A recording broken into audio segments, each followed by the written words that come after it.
She combined these qualities with warmth, humor, and an unerring ability always to see the best in people. The invitations had been approved, the diplomatic tables prepared, and the palace musicians were already rehearsing when King Charles discovered two names that were never supposed to appear. They belonged to Sir Adrian and Lady Helena Vale, the wealthy society couple, whose bitter feud with the Middleton family had quietly divided royal circles for years. Camilla had personally added them to the state reception. Charles read the names twice. Then he ordered the entire reception stopped. Before we go deeper into what this really means for the royal family, make sure to subscribe so you don't miss a single update. Hours remained before Buckingham Palace opened its doors. Yet the machinery of the evening had already begun to freeze without warning. A state reception, a formal gathering hosted by the monarch for diplomats and distinguished guests, was meant to project calm, continuity, and national confidence. Any delay could embarrass the crown before foreign dignitaries, senior officials, and representatives from across the Commonwealth. Charles stood in the private audience room with the embossed guest list open beneath his hand. An equerry, a royal aide responsible for supporting the sovereign during official duties, waited without moving as the king pressed one finger beneath the Vale names. "Who authorized this?" he asked. When the answer came, his face changed. Camilla had done it. The wound was deeper than anger because the alteration had come from inside his own marriage. Camilla entered expecting a routine exchange and stopped when she saw the reception folder closed. The queen consort gripped the back of a chair as Charles told her the doors would remain shut until the invitations were withdrawn. She accused him of allowing Carol and Michael Middleton to dictate palace hospitality. He answered that this was not about hospitality. It was about using royal ceremony to settle a private score. The invitation record made the betrayal impossible to dismiss. Camilla had inserted the Vales after the final list had already received royal approval, bypassing two senior household officials. She had not suggested their names during planning. She had reopened a settled document and forced them into the heart of the evening. Charles finally understood the message. Seating Helena near Catherine and Adrian close to William would force the Princess of Wales to welcome people who had tried to damage her parents' standing. Protocol would trap her into politeness while Camilla appeared dominant. The king ordered the reception chamber sealed and summoned William. Minutes later, the prince arrived carrying an old handwritten note from Carol Middleton. As the palace clocks moved toward the scheduled reception, he opened it and revealed why those two names carried enough poison to stop the entire night. To the diplomats waiting outside, the delay looked procedural. Inside the palace, it was painfully personal. Charles was not simply choosing between two sets of dinner guests. He was standing between his wife, his eldest son, the future queen, and the family that had helped Catherine survive the most difficult years of royal life. Every person in the room understood that the Vale invitation was not about hospitality. It was about who truly belonged near the crown. Catherine had never treated Carol and Michael Middleton as distant figures orbiting her royal life. They were her refuge when public pressure became unbearable, her source of calm through marriage, motherhood, and the private moments when duty demanded more than she believed she could give. An attack on them could never remain separate from the Princess of Wales, because every insult aimed at her parents struck the one place where she still felt protected from the crown. Camilla carried a different wound.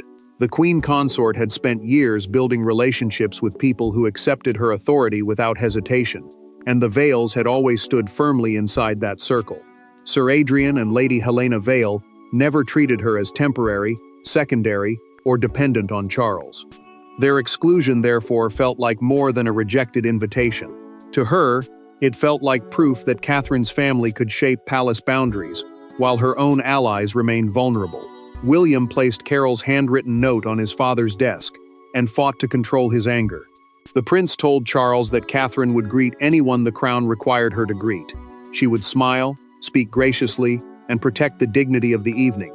But her obedience, he warned, must never be mistaken for permission to humiliate her. The king heard the restraint in his son's voice, and that restraint frightened him more than shouting would have. Catherine received William's call at Kensington Palace, the London residence used by members of the royal family. She listened without interrupting, then asked only whether her parents knew. When he assured her they did not, she closed her eyes in relief. "Keep it that way until this is over," she said quietly. Her pain remained controlled, but it was no less real. Suspicion deepened when palace correspondence revealed that Helena had contacted Camilla 3 times during the previous week. Each message had been marked private and kept outside the normal event file. Charles now faced an impossible divide: defend Catherine and risk exposing weakness in his marriage, or shield his wife and lose the trust of his heir. William then asked who had chosen the Vale's seats. A courtier hesitated before producing the plan. Across the top, Camilla had written one command: no changes after approval. The handwriting was hers, but its meaning began months earlier, at a country house dinner where one cutting remark turned social rivalry into royal warfare. The state reception crisis did not begin in a palace corridor. It began 6 months earlier, beneath the polished calm of a private charity dinner in Wiltshire. There, away from cameras and royal aides, Lady Helena Vale made a cutting remark about the Middleton family's place within the monarchy. Catherine heard it, Camilla heard it, and when the future queen quietly defended her mother, a line was drawn that no seating chart could later erase. Ashcombe Hall had been chosen for a fundraising dinner supporting a Royal Literacy Foundation, a charitable organization connected to the monarchy's public work. Catherine attended beside Camilla, while Sir Adrian and Helena joined wealthy donors who understood that influence could be gained through proximity as easily as generosity. Charles and William were absent, leaving the room without the 2 men most likely to restrain an old rivalry. Helena had never hidden her contempt for Carol Middleton. She believed Catherine's mother had entered royal society too quickly and carried herself with a confidence she had not earned. Adrian shared that resentment toward Michael, whose quiet presence at family occasions gave him access the Vales had spent years trying to secure. Their bitterness was social, personal, and deeply rooted. Dessert had barely been served when Helena delivered the insult. She remarked that certain families should feel grateful merely to enter royal rooms instead of behaving as though they had helped build them. Catherine placed her spoon down and looked directly at her. "My parents have never confused love with entitlement," she replied. Silence followed. Camilla could have ended the exchange with one sentence, yet she chose another path. The queen consort told Catherine not to make a charity evening too personal. The correction was gentle in tone but brutal in meaning. The princess had defended her mother and been publicly restrained, while Helena understood that the most powerful woman present had protected her. Catherine later entered a quiet corridor and heard voices beyond a partly closed door. Helena thanked Camilla for understanding the danger of one family becoming indispensable. The queen consort answered that balance inside the monarchy sometimes had to be restored carefully. Neither woman knew Catherine was listening. That night, the princess told Carol what had happened. Her mother responded through a handwritten note sent privately to William, urging him not to retaliate. She warned that Catherine's future must never be damaged by a quarrel involving her parents. The prince kept the letter, but he also kept the anger behind it. Now the reception invitation carried a darker meaning. Charles understood that Camilla had not made an impulsive choice. She had fulfilled a promise born at Ashcombe Hall, trusting Catherine to remain silent. Armed with that truth, the king returned to his wife not as a husband questioning a guest list, but as a monarch confronting a calculated challenge to his heir's family. The confrontation took place without secretaries, advisors, or witnesses willing to interrupt. Charles stood behind the desk with the amended guest list between his hands. Camilla remained near the closed door, refusing the chair offered to her. For years they had survived public judgment by presenting a united front. Now that unity rested on 2 names printed in black ink, and neither was prepared to surrender without exposing what the argument was truly about. Charles dismissed the final aide and waited until the door had closed. The king then told Camilla that the state reception would not begin until Sir Adrian and Lady Helena Vale were removed. He did not raise his voice. That restraint made the order more severe, because she understood that he had already moved beyond negotiation. Camilla refused to accept his reasoning. The queen consort argued that the crown could not allow William's in-laws to decide which respected families entered Buckingham Palace. She called the invitation an act of neutrality, and insisted that excluding the Vales would make Carol and Michael Middleton appear more powerful than the monarchy itself. Charles pushed the amended list across the desk. He asked why she had reopened a document that had already received his approval. Camilla answered that she had done what was necessary. The king removed his glasses and held her gaze. Necessary for the monarchy or necessary for you? The question shattered her restraint. Camilla accused him of protecting the Middletons because William and Catherine now commanded greater public affection than the sovereign and his wife. Her voice tightened as she admitted the fear beneath her anger. She would not spend the rest of her life watching another family become more trusted inside the palace, while her own influence slowly disappeared. Charles listened, but sympathy did not weaken him. He had seen the complete seating plan. Helena had been placed directly beside Catherine, while Adrian was positioned opposite William. The arrangement offered no escape. The Princess of Wales would be forced into public warmth, and the prince would be trapped within polite conversation, while every reaction was watched. The king reached for his fountain pen. He drew one firm line through Helena's name, then another through Adrian's. A state occasion, he told Camilla, was an official event held in service of the crown and country. It could never be turned into a weapon for settling personal rivalries. Charles signed the correction and ordered both invitations formally withdrawn. Camilla moved toward the door, but stopped before opening it. She warned him that publicly overruling her would create consequences he had not yet considered. Then she left. Charles remained still for only a moment before summoning the Lord Chamberlain, the senior official who oversees major royal household arrangements. Camilla had lost the argument inside that room, but enforcing the king's command would soon reveal how much power she had quietly built beyond it. A monarch's power is rarely displayed through raised voices.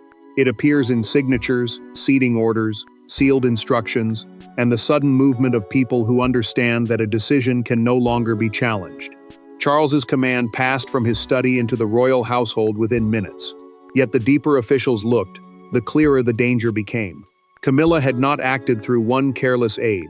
She had created a chain of loyalty capable of altering the king's own event. The Lord Chamberlain began tracing the change from the final guest list backward. As the senior official responsible for coordinating major royal household arrangements, he understood that one altered name could reveal an entire hidden structure. Camilla's private secretary had passed the instruction to a reception coordinator, who then sent it to an assistant master of the household. Each person believed the Queen Consort's order carried the same force as Charles's approval. That belief was the real threat. Camilla held rank, influence, and access, but final authority over a state reception belonged to the sovereign. Charles now had to restore that boundary, without allowing staff, diplomats, or foreign guests to see a marriage divided at the center of the crown. He needed control. He also needed silence. Charles read the chain of emails alone with the Lord Chamberlain. He reached the message containing Camilla's direct instruction, folded the page once, and placed it face down. The king did not look victorious. He looked betrayed. The official understood that this was no longer a dispute over two guests. It was proof that the monarch's authority had been quietly treated as negotiable. William reacted with less restraint. The prince asked to confront every staff member who had enabled the alteration, but his father refused. Charles warned that anger could not become policy, even when the grievance was justified. William stepped back reluctantly, recognizing that the king was protecting Catherine, while also preventing the household from collapsing into fear and retaliation. Then a second document surfaced. Officials discovered a private reception schedule prepared for Camilla. It included a 20-minute gathering before dinner, where the Vales would have met selected guests before Charles entered. Their presence would already have appeared accepted, making any later removal far more embarrassing. The plan had been designed to turn a disputed invitation into an irreversible fact. Charles responded immediately. He removed final guest list authority from Camilla's office and placed all future state event approvals under joint review by the sovereign, the Lord Chamberlain, and a representative of the heir. One task remained. The Vales had to be disinvited, and Charles chose to make the call himself. When Helena answered the royal telephone, she did not sound surprised, and her first sentence exposed a promise Camilla had never disclosed. The call lasted less than 4 minutes, but it changed the meaning of the entire crisis. Charles expected protest, perhaps wounded pride. Instead, Lady Helena Vale calmly reminded him that the Queen Consort had guaranteed the invitation personally, and had promised that no one, not even William, would be permitted to alter the seating. The king ended the conversation with controlled courtesy.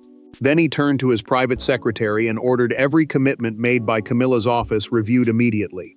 Charles told Helena that the invitation had been issued without final authority, and was therefore withdrawn. As sovereign, he accepted responsibility for the error, but he offered no replacement dinner, no private apology, and no future date. The message was unmistakable. The Vales were not being postponed, they were being excluded. The palace moved quickly.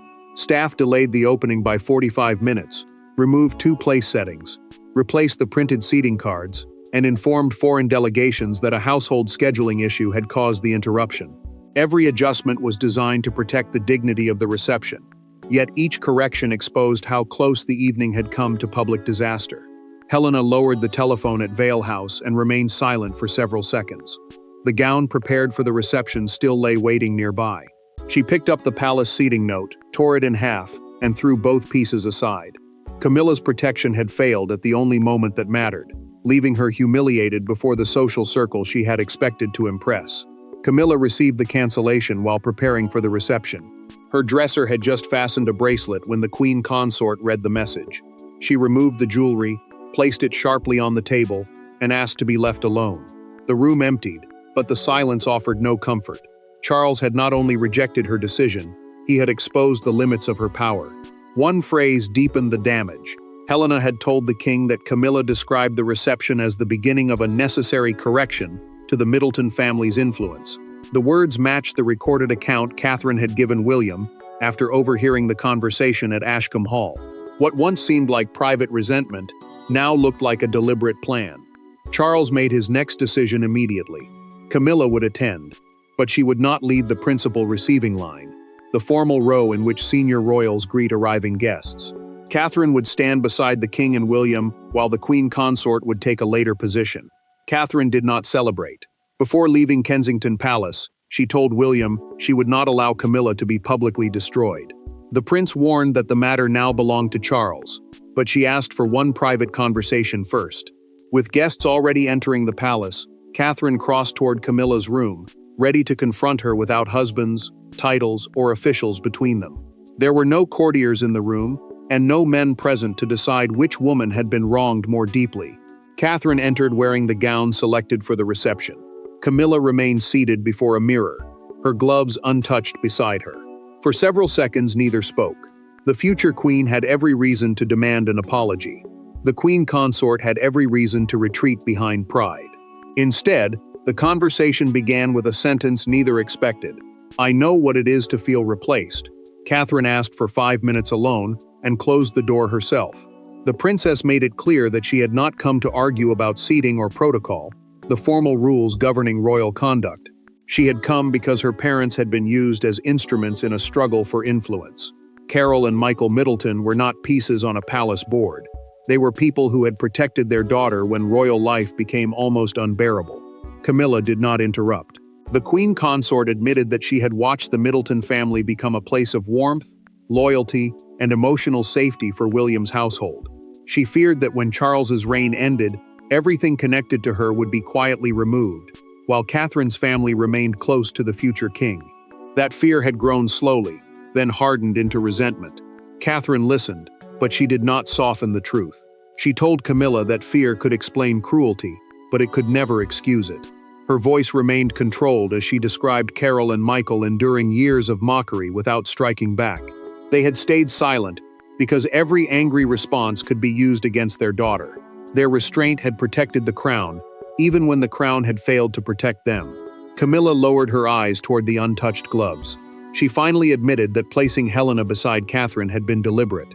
The queen consort wanted the princess to understand that her family could still be challenged inside the palace. More painfully, she wanted to prove that she still possessed the power to make Catherine feel uncertain. Camilla expected retaliation. She believed Catherine would demand her removal from the principal receiving line, the formal position where senior royals greet important guests. Instead, the princess revealed that she had already asked Charles not to turn the evening into a public punishment. Catherine offered dignity, but not forgiveness. The Vales could never again be used against her parents, and no royal event could become a battlefield between their families. Camilla picked up her gloves and agreed. When they left the room together, Charles understood what had happened. Catherine had achieved what authority alone could not: surrender without humiliation. The reception finally began, but their united entrance would soon ignite a public storm neither woman could control. By midnight, the delayed reception was no longer a private palace dispute. news of the withdrawn invitations had reached every major newsroom in Britain. Commentators debated whether Charles had protected Catherine or publicly weakened his wife. Outside Buckingham Palace, cameras gathered beneath the floodlit gates. Yet one image captured the country's attention more powerfully than any headline: Catherine entering beside Camilla, composed but unsmiling, while Charles waited several steps ahead. Buckingham Palace responded with a statement explaining that the reception had begun after late adjustments to the official guest arrangements. The phrase sounded controlled, but it answered nothing. It did not name Sir Adrian or Lady Helena Vale, and it did not deny conflict inside the royal household. That silence created a space the media rushed to fill. Broadcasters quickly divided the story into two powerful versions. One presented Charles as a decisive monarch who had defended the dignity of his heir's family. The other portrayed the king as a troubled husband who had publicly reduced Camilla's influence. A state reception, an official gathering hosted by the sovereign for national and diplomatic purposes, had become a test of loyalty within his own marriage. William watched the coverage after returning home with Catherine. The prince lowered the television volume when the replay showed her entering beside the queen consort. He told his wife that she should never have been forced to remain composed for everyone else's comfort. Catherine answered that refusing to humiliate Camilla had not erased the betrayal. It had simply prevented the pain from spreading further. Camilla faced a harsher judgment at Clarence House, the London residence used by senior royals. The Queen Consort read the first newspaper editions alone. One photograph showed Catherine looking straight ahead, while she glanced sideways with uncertainty. The contrast was merciless. She understood that the public had already decided which woman appeared stronger. Before sunrise, copies of the fictional London Chronicle were raised above a gathering near the Victoria Memorial. Its front page carried an image of Charles's crossed-out guest list beneath 4 words: "The King draws the line." The headline transformed a private correction into a national verdict. Then one broadcaster described Catherine's decision to enter beside Camilla as "mercy under pressure." The phrase spread everywhere. Public sympathy shifted toward the princess, not because she had defeated another woman, but because she had refused to destroy her. Charles heard that judgment before breakfast. The king summoned William, Catherine, and Camilla to a private meeting and prepared a permanent rule governing family influence over royal events. The public had delivered its emotional verdict. Now only the monarch could decide what the crisis would permanently change inside the crown. The final meeting was not a trial, and Charles refused to let it become one. 4 chairs were placed around a small table, one for the sovereign, one for his wife, and 2 for the couple who would inherit the crown's future. The disputed guest list lay between them, its 2 names visibly crossed out. Charles looked first at Camilla, then at Catherine. What he said next did more than settle a quarrel. It defined the boundary between family fear and royal duty. Charles spoke without anger. The king announced that no spouse, relative, or private office could alter a state event guest list after sovereign approval. A state event is an official occasion hosted in service of the country and the crown, not a private gathering shaped by personal loyalties. Any invitation involving a known family dispute would now require joint review before it could be issued. The monarch made one point unmistakably clear. This rule had not been written only for Carol and Michael Middleton. It would also protect Camilla's relatives, Catherine's family, and every future royal household from being used as leverage in private struggles. No family connection would be turned into a weapon again. Charles then addressed his wife directly. He told Camilla that her fear of losing relevance had become an attempt to make another woman feel uncertain inside her own family. The queen consort would keep her title and public dignity, but her office would permanently lose unilateral control over state reception invitations. Catherine refused to demand a performance. The princess said she did not want an apology spoken merely because everyone was watching. She asked only that her parents be treated as human beings rather than symbols in someone else's rivalry.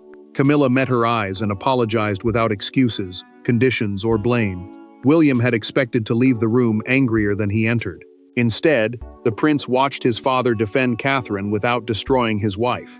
He understood that Charles's greatest act of authority had not been stopping the reception. It had been refusing to let revenge determine what followed. Camilla later sent Carol and Michael a private handwritten letter. She admitted that she had used their rivals to deliver a message, and promised it would never happen again.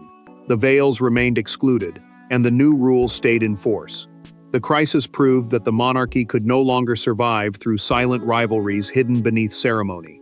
Charles chose boundaries over fear. Catherine emerged stronger because she refused to crush Camilla when she had the power to do so. There was no further battle left to fight. Thanks for watching. Please don't forget to like and subscribe, and we will see you in next one.